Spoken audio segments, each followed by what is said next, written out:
Halo teman-teman, perkenalkan nama saya Giovanni Iskandar Torremanda dari jurusan Accounting dengan NIM 1016042510008. Nah, jadi pada video kali ini saya akan menjelaskan tentang cara penyajian laporan keuangan menurut pernyataan standar akuntansi keuangan 1. Nah, pertama-tama saya akan menjelaskan terlebih dahulu apa itu laporan keuangan dan PSAK.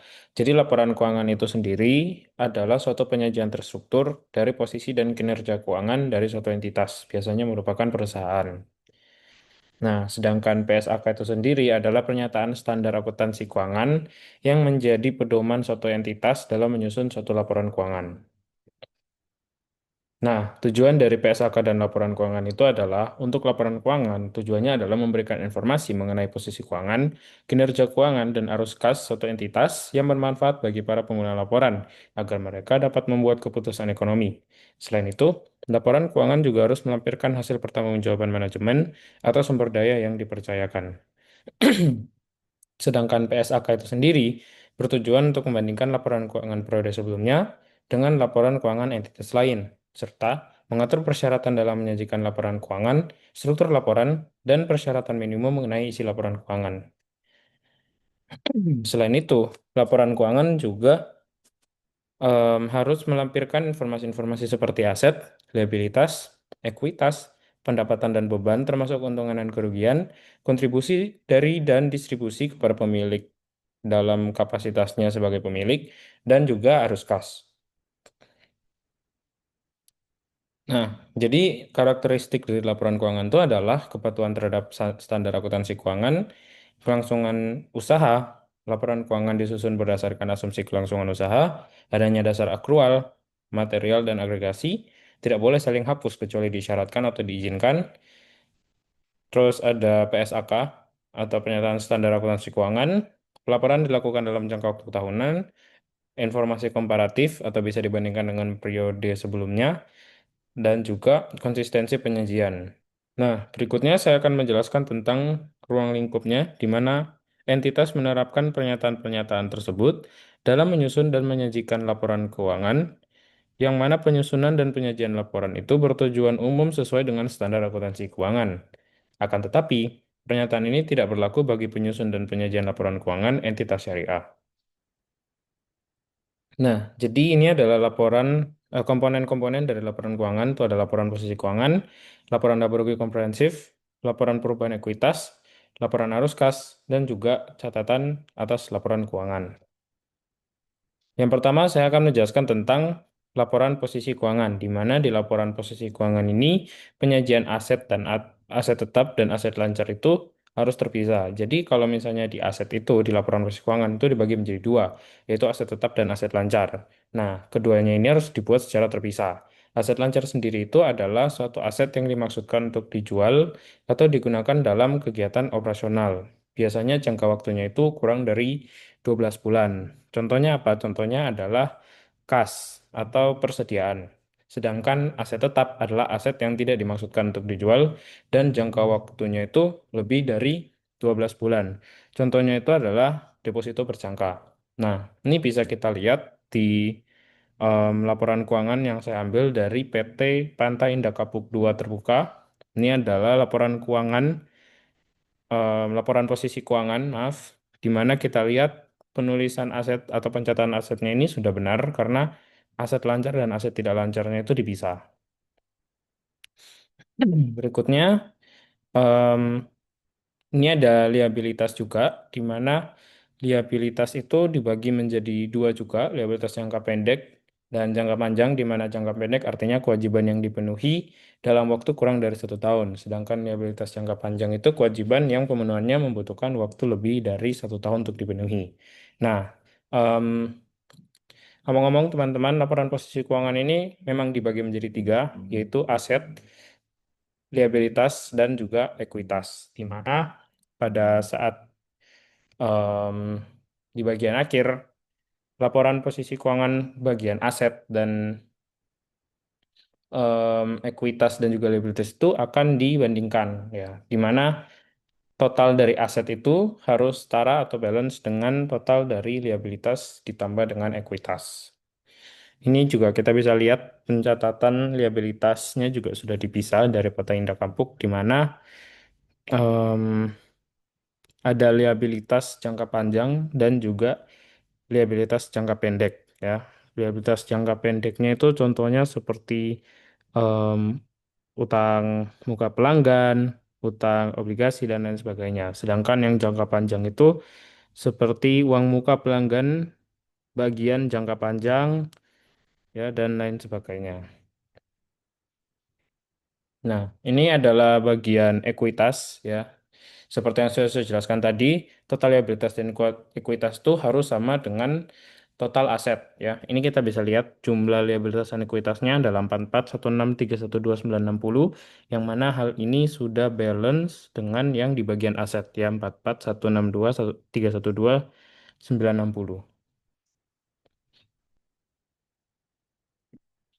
Oke, berikutnya saya akan menjelaskan bagian laporan keuangan di bagian laporan laba rugi komprehensif ya, di mana ketentuan dari laporan laba rugi komprehensif itu dia itu harus memiliki yang namanya pendapatan, harus ada pencatatan pendapatan, pencatatan biaya keuangan, pencatatan beban pajak dan juga pendapatan komprehensif ya. Seperti yang kita lihat di sini ada pendapatan atau penghasilan keuangan itu 120.644.131.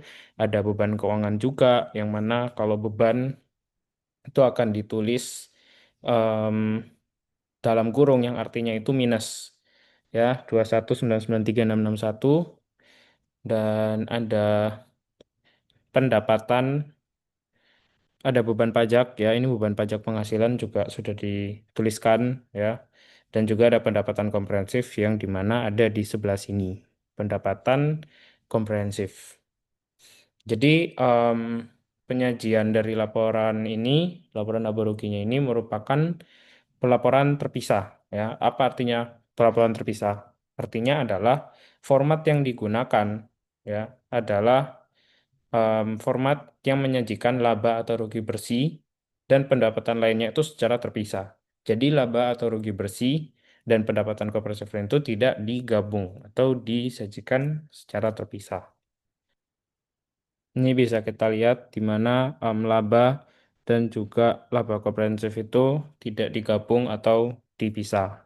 Jadi ya bisa dikatakan Pantai Indah Kapuk 2 ini sudah mengikuti standar akuntansi keuangan. Oke, teman-teman, bagian selanjutnya setelah laporan laba rugi komprehensif adalah laporan perubahan ekuitas, di mana menurut standar penyajian laporan perubahan ekuitas itu harus menunjukkan total laba rugi em, komprehensif ya. Bisa kita lihat di sini di laporan Pantai Indah Kapuk ada jumlah laba komprehensif periode berjalan yaitu sebesar 254.556.342. Oke, ini juga ada laporan perubahan ekuitas, hanya saja berbeda tanggal. Kalau misalnya yang ini 2004, tadi 2023. Kalau yang ini jumlah laba komprehensif berjalannya adalah 487.321.677. Oke, yang berikutnya saya akan menjelaskan tentang catatan laporan keuangan, di mana di catatan laporan keuangan ini dia itu mencantumkan informasi-informasi umum yang berkaitan dengan pencatatan-pencatatan laporan keuangan. Ya, jadi dia berisi dengan informasi-informasi yang masih berhubungan dengan laporan keuangan tersebut. Ya, contohnya ini adalah salah satu ketentuannya adalah jumlah dividen yang harus diumumkan sebelum penyelesaian laporan keuangan, di mana di sini sudah dituliskan jumlah dividen yang akan dibagikan oleh perusahaan. Ya, ini disebutkan di nomor 15 ini. Pembagian dividen untuk 30 Juni adalah sekian dan telah dibayarkan. Berikutnya, catatan laporan keuangan itu juga harus memuat informasi umum, di mana kita lihat di sini juga mereka sudah mencantumkan informasi umum. Selain itu, yang harus dicantumkan adalah informasi kebijakan akuntansi material, ya, ini sudah dituliskan. Lalu ada pembahasan modal dan dividen, di sini sudah ada pembahasan modal dan dividen pada nomor 13 dari PT Pantai Indah Kapuk. Dan setelah itu yang terakhir adalah ketentuan tentang em, laporan catatan keuangan, ya, catatan laporan keuangan yang harus membahas manajemen risiko keuangan atau risiko likuiditas, di mana ini sudah dicantumkan di nomor 3 dari catatan laporan keuangan PT Pantai Indah Kapuk. Nah, ini adalah daftar pustaka yang saya gunakan. Sekian presentasi dari saya. Jika ada salah kata mohon dimaafkan. Terima kasih sudah menonton. Halo teman-teman, perkenalkan nama saya Jevon Iskandar Tonimanda dari jurusan Accounting dengan NIM 1016042510008. Nah, jadi di sini saya akan menjelaskan tentang metode-metode penyusutan aset tetap dan juga metode pencatatan persediaan FIFO perpetual dan metode average perpetual. Nah, tapi pertama-tama saya akan menjelaskan dulu tentang depresiasi aset tetap atau penyusutan aset tetap. Nah, kenapa hal ini perlu dilakukan? Karena suatu aset tetap tentunya apabila sudah digunakan seiring tahun, seiring dan berjalannya waktu, misalnya sudah digunakan beberapa tahun, misalnya digunakan 5 tahun, nah pasti nilainya itu tidak akan terus-menerus sama, melainkan em, benda tersebut akan terus mengalami penurunan nilai atau penurunan fungsi karena usianya yang sudah semakin tua. Nah, jadi tujuan dari pencatatan ini adalah untuk mencatat pengurangan-pengurangan atau penyusutan dari produktivitas benda tersebut.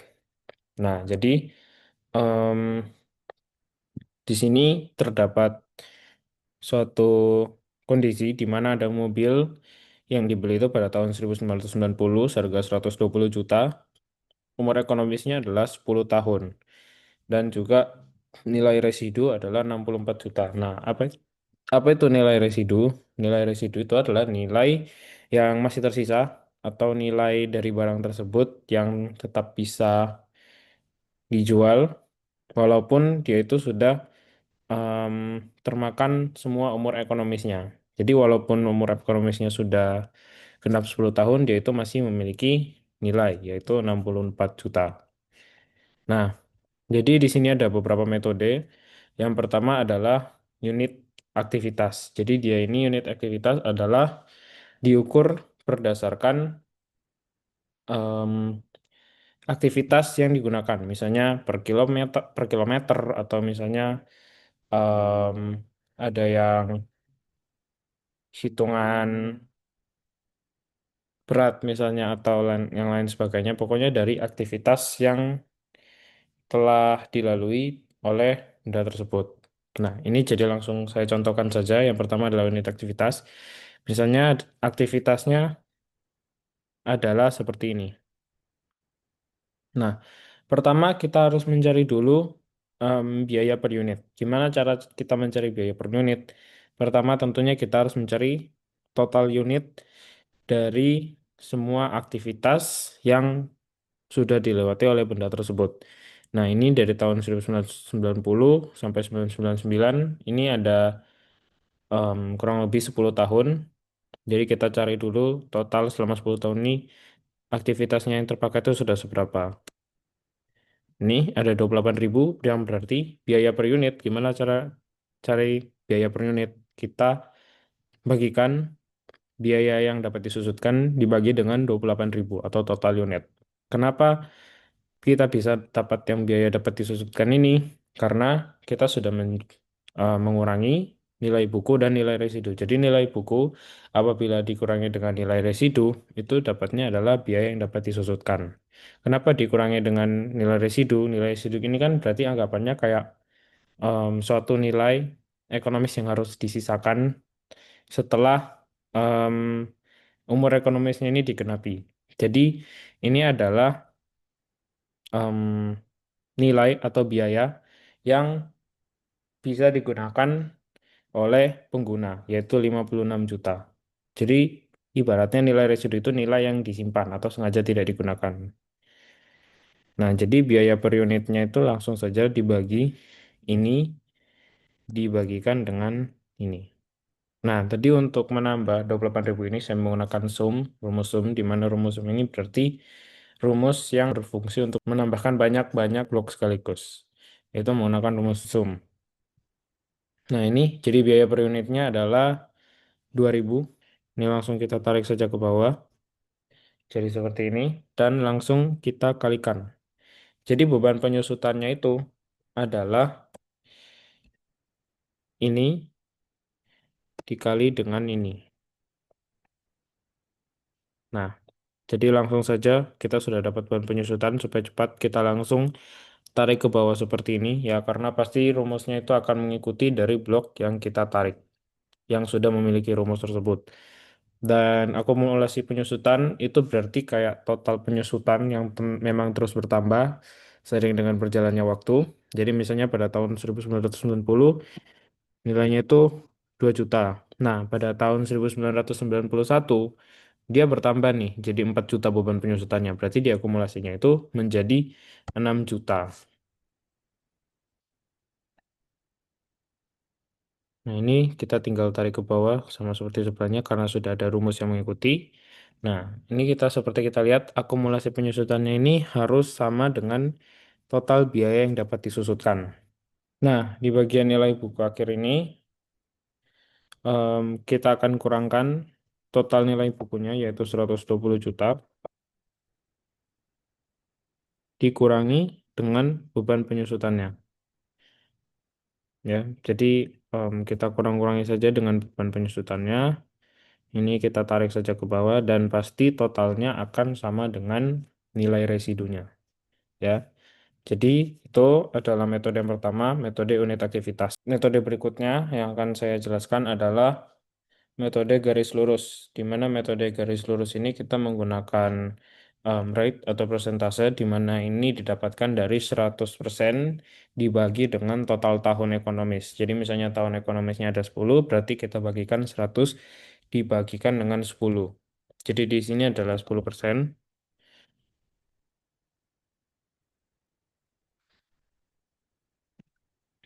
Nah, jadi di garis lurus ini diasumsikan bahwa depreciable cost atau beban penyusutannya itu sepanjang tahun itu tetap sama, di mana em, nilai beban yang dapat disusutkan itu yang akan dikalikan dengan rate di tahun itu untuk mendapatkan current year expense atau beban yang memang ada pada tahun itu. Ya, jadi di sini kita tulis saja 56 juta dan kita langsung tarik bawah saja.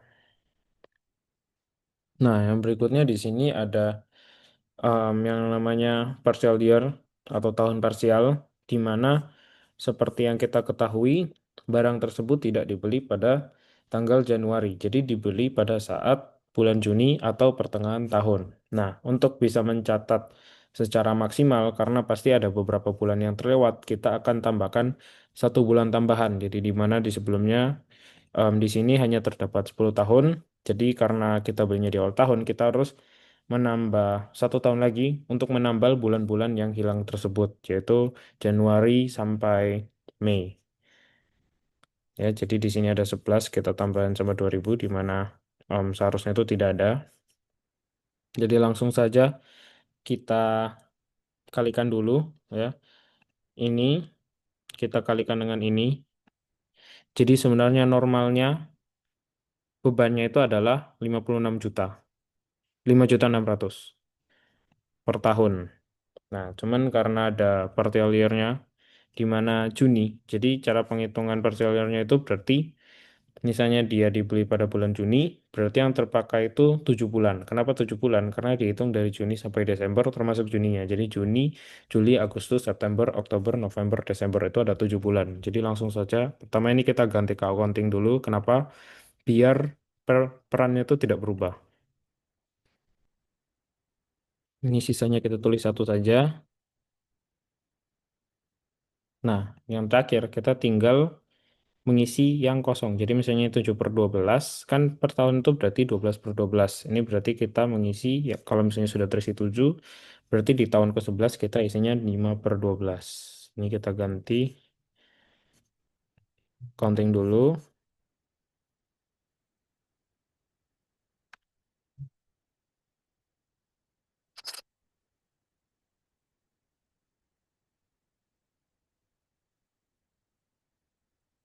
Oke, jadi langsung saja kita kalikan ini, kalikan dengan ini, dikalikan dengan ini. Oh maaf, saya ada sedikit kesalahan di mana yang dikalikan tentunya hanya ini ya. Ini dikalikan dengan ini.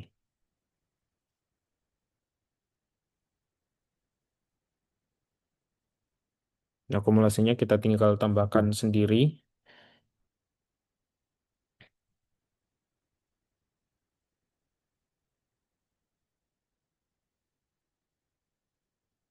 Ini kita tambahkan, ini ditambah dengan ini. Lalu kita tarik sampai ke bawah saja. Hasilnya adalah 56 juta. Nah, di book value ini sama seperti di atas, kita em, kurangi nilai buku awalnya, dikurangi dengan current year expense atau beban yang terjadi di tahun itu.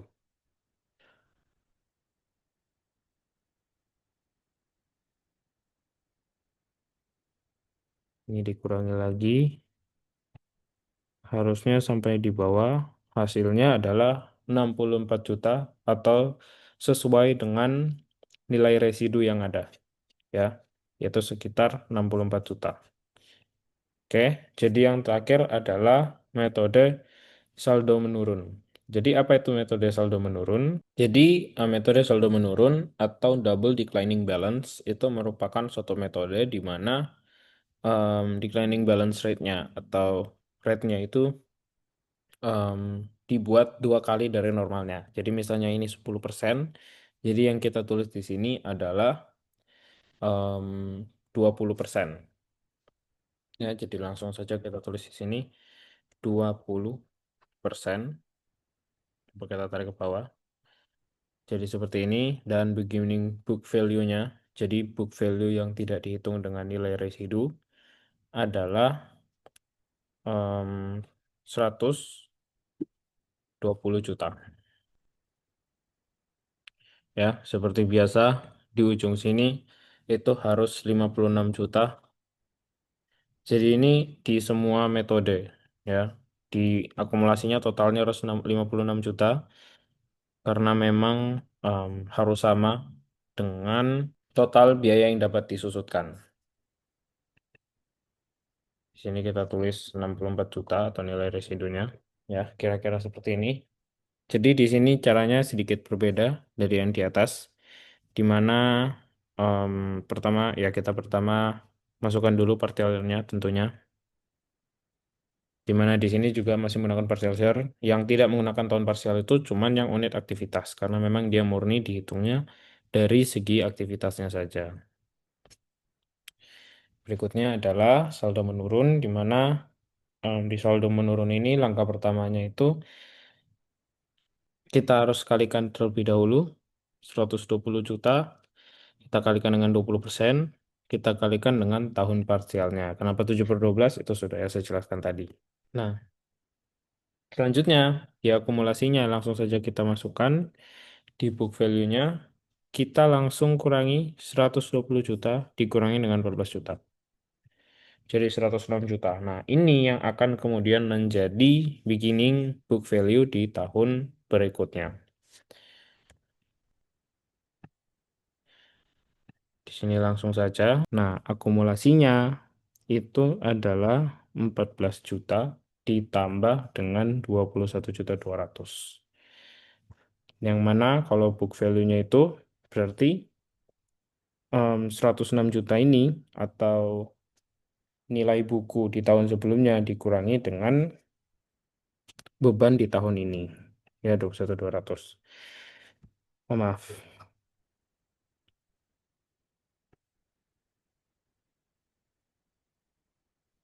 Jadi 84 juta 800.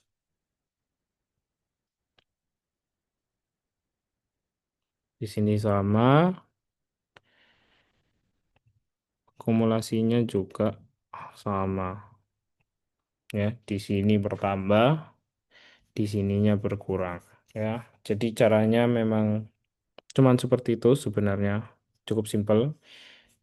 Jadi setelah kita mendapatkan book value di tahun di suatu tahun, maka di tahun selanjutnya book value tersebut akan menjadi beginning book value. Dan kemudian itu akan dikalikan dengan declining balance rate-nya dan partial year, yang mana itu akan mendapatkan annual expense, di mana annual expense ini akan menambah di akumulasi depresiasi, tapi akan berkurang di book value, dan begitulah seterusnya. Nah, ini kita tinggal kerjakan saja seperti ini. Kita tidak perlu menambah, input satu-satu lagi. Kita langsung tarik saja seperti ini.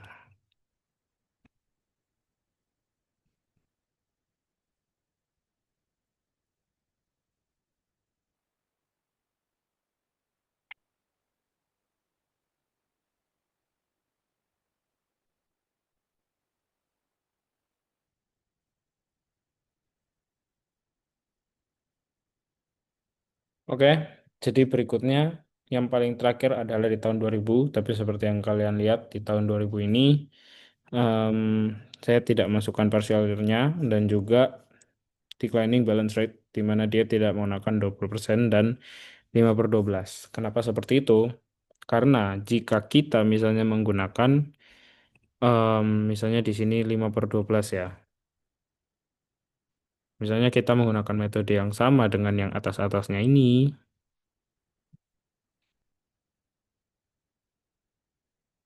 Nah, ini kita tarik dulu ya, maka hasilnya di sini adalah 1.185. Dan kalau kita tarik, maka hasilnya tidak akan mendapatkan 56 juta dan 64 juta. Sedangkan seperti yang kita ketahui, di akumulasi penyusutan, itu totalnya itu harus sama dengan beban yang dapat disusutkan. Dan di book value ini, nilai akhirnya ini harus sama dengan nilai residu. Ya, jadi apa yang harus kita lakukan? Nah, di sini kita tidak perlu memasukkan annual expense yang sesuai dengan ini. Kita tidak perlu kalikan ini dan tidak perlu kalikan ini. Jadi langsung kita buat angka sendiri. Caranya gimana? Kita buat ya beban yang dapat disusutkan yaitu 56 juta dikurangi dengan akumulasi di tahun sebelumnya. Jadi otomatis ketika kita tambahkan,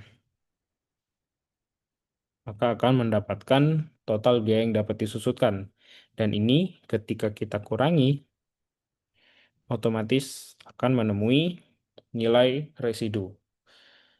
Oke, teman-teman, jadi itulah metode-metode yang bisa digunakan untuk menyusutkan suatu aset.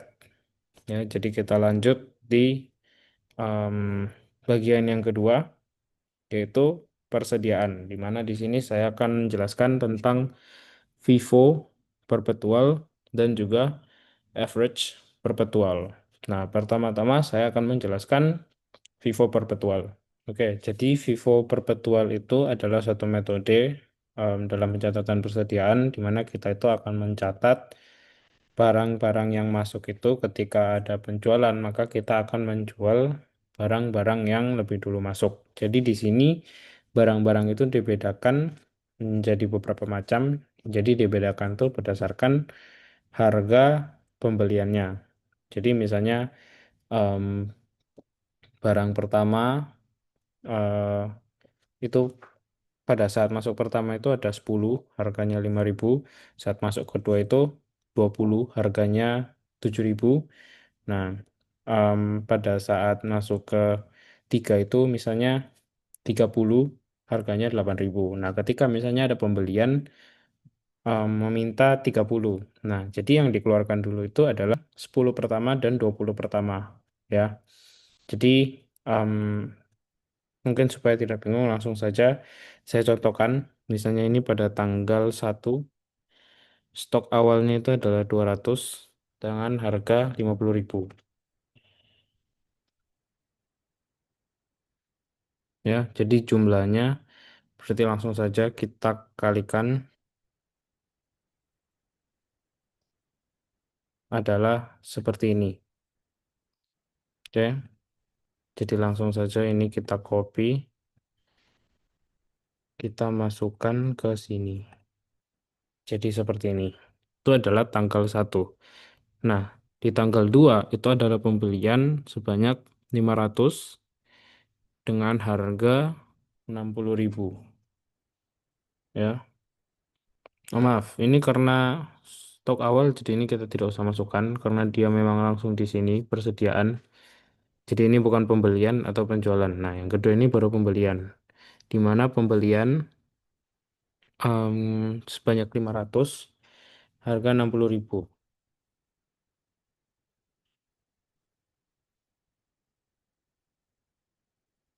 Ini kita langsung kalikan saja. Jadi seperti ini. Nah, ini mungkin biar mudah kita kasih koma yang biaya per unit sama jumlah. Nah, jadi seperti ini. Berikutnya adalah kita masukkan di sini. Nah, di sini kita masukkannya tidak langsung 500, tapi kita harus catat lagi em, kuantitas yang ini. Baru kita masukkan jumlah yang ini. Ya, jadi kita tidak langsung masukkan yang 500 atau kita tambahkan dengan 200 itu tidak. Jadi 200 dengan harga 50.000 dan 500 yang harganya 60.000 itu dibedakan. Ya, tidak dijadikan satu. Selanjutnya tanggal 3 itu ada pembelian lagi di sini 200 dan dengan harga 70.000.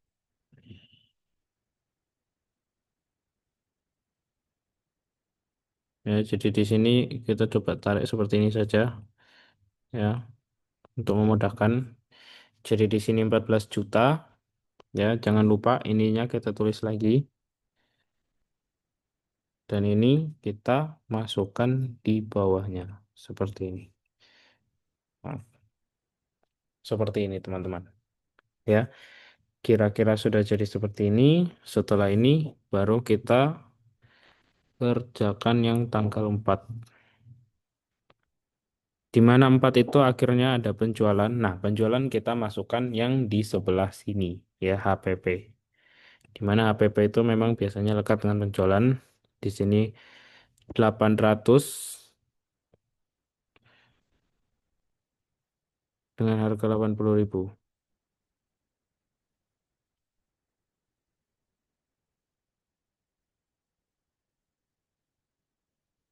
Menjadi 64 juta. Nah, ini merupakan em, contoh yang salah ya teman-teman. Karena kita seharusnya menggunakan biaya per unit yang ada di sini. Ya, jadi langsung saja di sini pertama kita keluarkan dulu yang 200 ya. Jadi kita tidak langsung menulis 800 tapi kita keluarin dulu yang 200. Nah, jadi yang 200 ini dengan harga 50.000. Jadi kita tidak masukkan harga penjualan kita atau 80.000. Kita keluarkan dulu satu persatu barang di sini sesuai dengan eh, harganya ya. Jadi ini yang 200 yang pertama masuk itu dikeluarkan terlebih dahulu, dihabiskan terlebih dahulu, baru kita habiskan yang 500 sampai totalnya itu mencapai 800. Ya, dan di sini kita membutuhkan 100 dari harga 70.000. Di sini ada sedikit kesalahan nampaknya.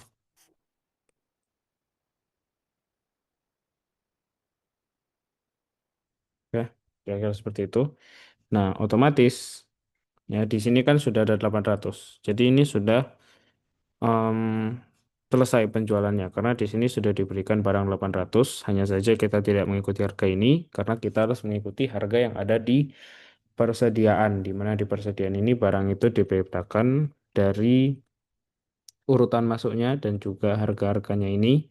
Jadi ketika ada penjualan barang-barang yang pertama kali masuk tersebut yang harus dikeluarkan terlebih dahulu. Ya, makanya namanya adalah FIFO atau first in first out. Langsung saja kita kalikan.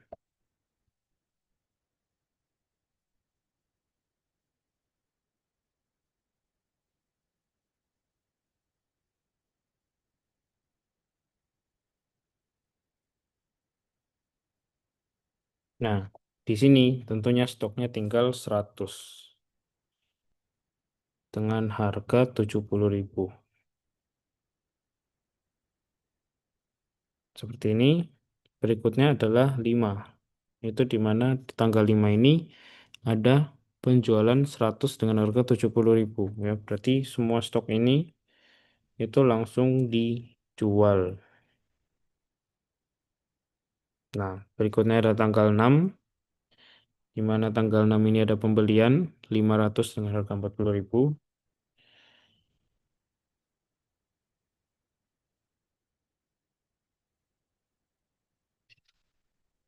Langsung saja kita copy, kita masukkan ke sini.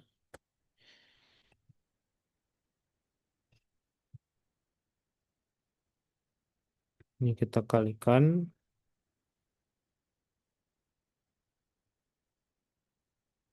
Oke, jadi seperti ini.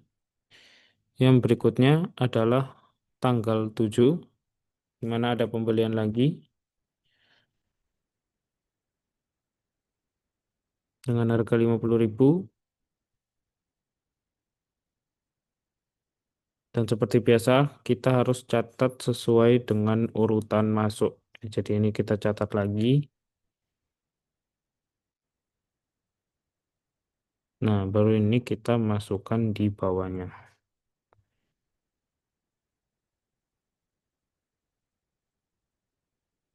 Kita rapikan dulu. Nah, selanjutnya adalah kita mengerjakan yang tanggal 8, di mana tanggal 8 ini kembali lagi ada pembelian.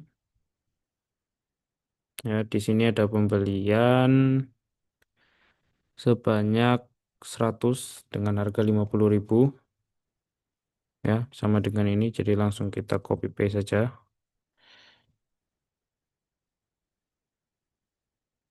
Ini juga kita copy karena sama tentunya. Ini kita copy ke bawah juga seperti ini. Nah, ini kita rapikan.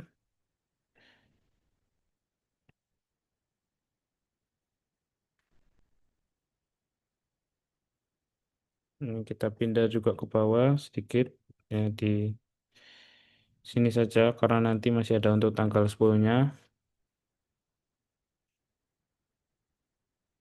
Kita kasih kotak seperti ini. Nah, di tanggal 9 ini ada penjualan sebanyak 600. Berarti nanti kita keluarkan dulu em, 500-nya, baru kita keluarkan 100-nya. Jadi di sini kita tulis dulu yang ini, kita copy saja. Oke, terus yang bawahnya kita copy juga. Oke, jadi nanti barangnya itu tinggal yang ini. Ini kita langsung copy ke bawah saja karena sama. Ya, seperti ini.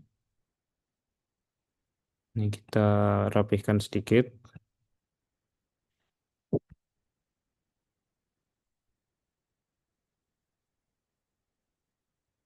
Yang terakhir kita akan mengerjakan yang tanggal 10. Oke, di mana tanggal 10 ini terakhir ada pembelian sebanyak 100 dengan harga 70.000. Jadi ini supaya cepat kita ganti ininya saja. Kita ambil yang ini, terus nanti 5-nya kita ganti dengan 7. Nah, otomatis ininya akan berubah. Ya, jadi ininya nanti kita masukkan di sini. Dan yang paling atasnya tentunya sisa persediaan dari tanggal kemarin. Kira-kira seperti ini. Kita rapihkan. Saya hilangkan dulu bordernya, baru kita pasang lagi.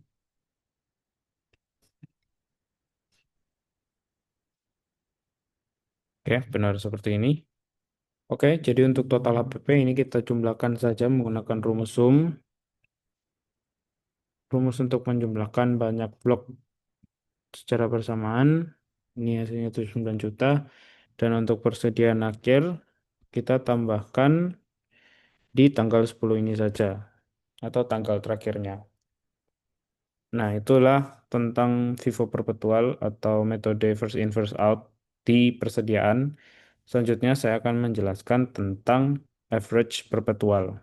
Oke teman-teman, selanjutnya saya akan menjelaskan tentang metode pencatatan persediaan average perpetual, di mana ini berbeda dengan FIFO perpetual, di mana di average perpetual ini kita tidak perlu lagi mencatat tentang persediaan-persediaan di hari-hari yang kemarin ya. Jadi kita hanya fokus di persediaan di satu hari itu saja, dan dia itu langsung dikurangi dan ditambah dengan em, pembelian dan penjualan yang terjadi ya. Langsung saja di sini kita contohkan.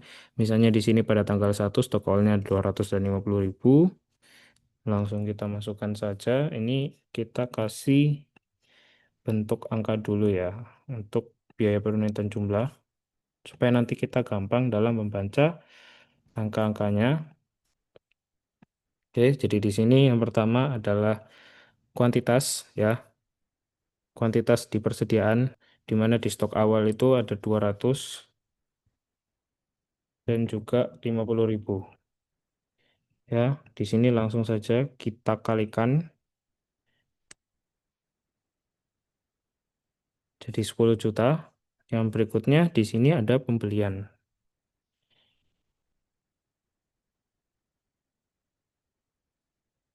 Nah, dalam average perpetual apabila ada pembelian, pasti biaya per unitnya ini akan berubah. Ya, kenapa?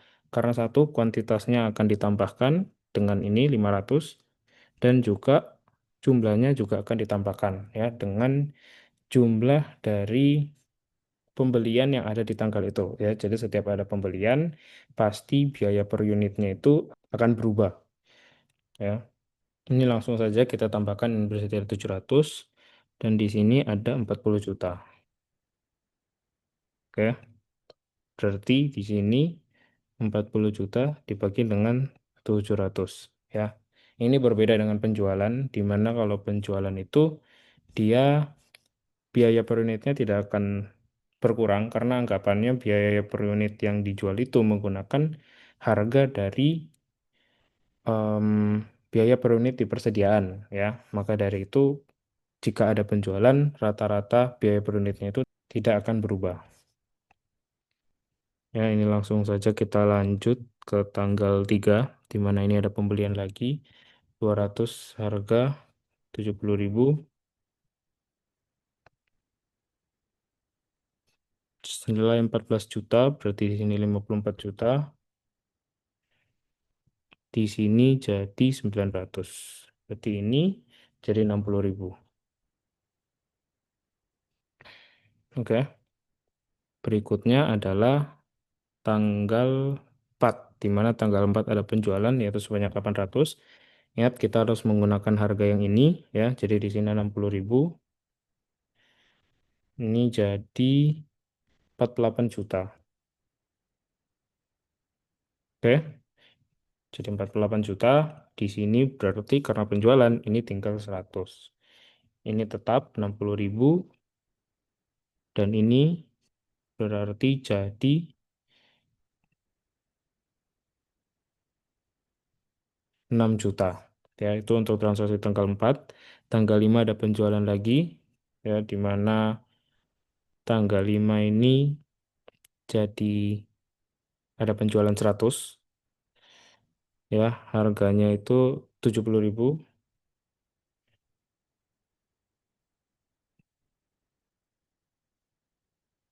Langsung saja kita kalikan jadi 7 juta.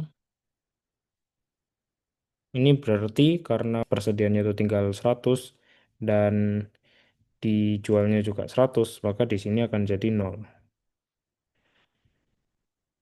Atau barang tersebut akan habis persediaannya. Oke, berikutnya tanggal 6 kembali lagi ada pembelian 540.000 dikali 500 dikali 40.000 jadi 20 juta. Dan ini langsung saja kita masukkan di sini ya. Karena ini hitungannya adalah stok yang baru. Karena yang kemarin itu sudah habis. Oke, langsung di tanggal 7 ada pembelian lagi 100 seharga 50.000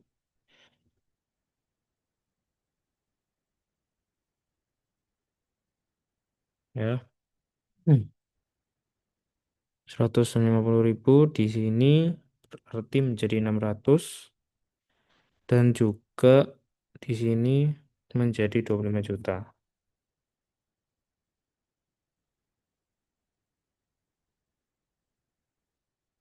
25 juta dibagi 600 sama dengan 41.667. Berikutnya di tanggal 8 kembali lagi ada pembelian. Pembeliannya sama di tanggal 7. Ini langsung kita blok dan kita tarik ke bawah saja karena angkanya sama. Ya, di sini jadi 700, sedangkan di sini itu jadi 30 juta. 30 juta, otomatis di sini biaya per unitnya 30 juta dibagi 700 sama dengan 42.857. Selanjutnya langsung saja kita ke tanggal 9. Di sini ada penjualan sebanyak 600 seharga 42.857 ya. Jadi ini tinggal kita kalikan 25.714.286 ya, 25.714.286 ya. Karena ini penjualan kita langsung ubah saja seperti ini. Kita kurangi 700 dikurangi 600 ya. Ini ternyata tetap. Oke, untuk ini berarti 42.857 dikali dengan 100 ya. Jadi 4.285.714. Oke, untuk yang terakhir ada pembelian lagi sebanyak 100. Di sini harganya adalah 70.000. Berarti di sini 7 juta. Dan yang di sini akan menjadi 200. Di sini akan jadi 11.285.714. Dan rata-ratanya adalah 56.429 ya. Untuk persediaan akhirnya kita akan gunakan rumus sum. Persediaan akhir average perpetual adalah 80.714.286. Oke teman-teman, kira-kira itulah video dari saya tentang PSAK, penyusutan aset tetap, dan juga persediaan Vivo perpetual dan average perpetual. Jika ada salah kata mohon dimaafkan. Terima kasih sudah menonton.